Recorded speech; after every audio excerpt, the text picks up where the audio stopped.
Eyo, mambo vipi mtazamaji na mfuatiliaji wa channel hii ya Bio Media. Leo tuko na story gani? Mambo ni mengi kiukweli, lakini pia mambo ni ya moto kunako mitandao ya kijamii.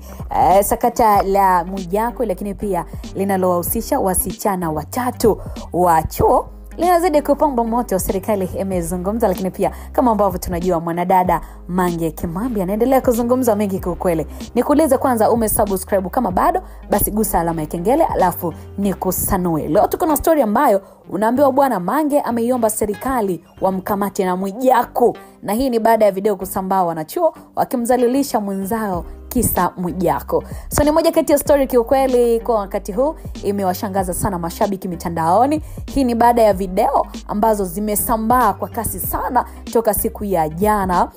Video ambazo zimekuwa zikimuonyesha mwanadada mwanachuo cha UDSM akizalilishwa na wanachuo wenzake wa kike kwa madai ya kwamba ametoka na bwana wake ambaye ni mtu maarufu hapa Tanzania. Hapa tunamzungumzia Chawa Mwijaku, Chawa bwana mkubwa Alikiba, lakini pia Chawa watu mbalimbali kama ambavyo tunajua. So video hizi za uzalilishaji vuja, na ambaye amezivujisha video hizi ni mwanadada Mange Kimambi, naye kwa madai ya kwamba hizi video bwana ameuziwa na mwanachuo mwenzao huyo ambaye alizalilishwa, na ndio maana Mange aliziposti kwenye akaunti yake ya Mange Kimambi. Hapo kila mmoja amezungumza lake kufuatia video hizo ambazo zimeonekana. Wako watu ambao wamemkosoa vikali sana huyu dada anayemzalilisha mwenzake, ya kwamba mbona amemzalilisha mwenzake wakati mwanaume mwenyewe sio wa kwake.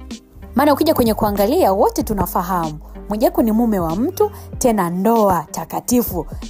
Sasa kweli inawezaje akamzalilisha mwanamke mwenzake kwa mwanaume ambaye pia hata yeye sio wa kwake, yani mume wa mtu? Yani kwa maana ya kwamba wote wameiba mume wa mtu, alafu yeye akaamua kumzalilisha mwenzake. So wapo ambao pia wamemlaumu Mange kwa kuposti hizo video za huyo dada ambaye anazalilishwa, ambako zimepostiwa kwenye akaunti ya Mange Kimambi hapo. Mfano sasa, ingekuwa mtoto wako, wengi sasa walikuwa na doubt kuhusiana na hizo video ambazo zimepostiwa. Watu wakawa wanamuuliza Mange, imagine angekuwa ni mtoto wa kwako ambaye ni mtoto wa kike anadhalilishwa hivyo, ungefurahi? So yote kwa yote, kuna watu ambao wameumia, lakini pia wametoa mfano kwa maana ya kwamba mtoto wa Mange ambaye anaitwa Boke. Sasa watu wakawa wanamuuliza, ingekuwa ni Boke sasa ungeposti? Ukweli sio vizuri. Wote sisi ni binadamu na wote njia yetu ni moja. Tutakufa duniani na pesa zisitudanganye, tunaziacha tu. Walizungumza mashabiki mbalimbali ambao hawajafurahishwa na hiki kitendo cha uzalilishaji. Wale ambao wamebahatika kuziona hizo video kiukweli zinasikitisha. So tuliona pia Waziri Gwajima naye aliingilia kati, waziri mwenye dhamana aliingilia kati swala hili kwa mujibu wa mamlaka husika.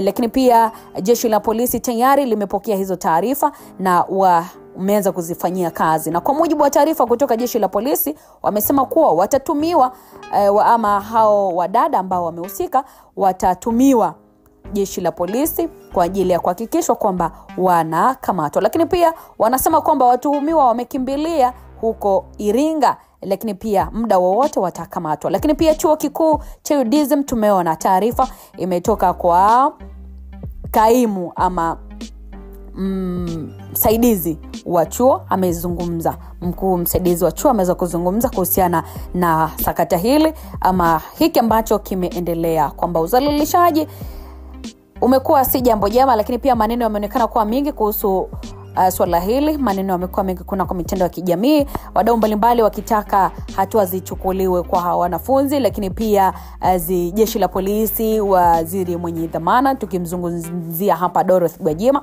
Lakini Mange amesema kwamba hata Mwijaku akamatwe kwa sababu yeye ndio chanzo. Amezungumzaje Mange? Mange ameandika hivi: Mwijaku ni miongoni mwa watu ambao ni watu wa hovyo sana. Mara nyingi amekuwa anajifanya anatoa elimu ya mahusiano kwa wengine. Miezi kadhaa hivi iliyopita alikuwa Maka kwenye sala za Umra. Pia ni miongoni mwa wanaume ambao aliongoza, lakini pia ambaye alikuwa anajifanya ana upendo sana kwa mke wake. Kiko wapi sasa? Maana niliamua kuvujisha hizo video ili kumdhalilisha, maana kiukweli tabia zake zilinichosha. Mwijaku ana mengi ambayo amekuwa anamfanyia mke wake, hasa kuchepuka, lakini mke wake hajui Ushauri wangu kwa serikali ya Tanzania, Mwijaku akamatwe pia, maana yeye ndo mtuhumiwa namba 1, maana bila yeye haya yote yasingetokea.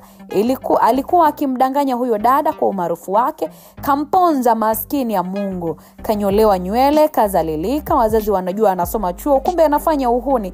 Naomba Mwijaku pia akamatwe. Jamani, amemaliza kwa kuandika hivyo dada wa taifa, hapa tukiwa tunamzungumzia mwanadada Mange Kimambi kuhusiana na sakata linalomkabili Mwijaku, lakini pia wasichana 3 ambao inasemekana ni wanafunzi wa chuo cha UDSM kule jijini Dar es Salaam, lakini pia mwingine akitokea chuo cha ardhi. So wewe mfuatiliaji wa channel yetu ya Biomedia, je, unaungana na Mange kwamba serikali yetu tukufu ya Tanzania iweze kumkamata bwana Mwijaku, au nawe unasemaje kwamba Mwijaku akamatwe kwa sababu yeye ndo mhusika mkuu kuhusiana na tukio hili la uzalilishaji la huyu mdada ambaye alikuwa anatoka kimapenzi na yeye? Dondosha ama achilia komenti yako hapa, na tutakuwa tunaipitia vyema kabisa bila tatizo lolote. Tufuatilie Biomedia kunako mitandao mingine ya kijamii, Facebook, TikTok pamoja na Instagram. Jina ni moja tu, Biomedia. Utahabarika kila wakati, lakini pia kwa wakati sahihi.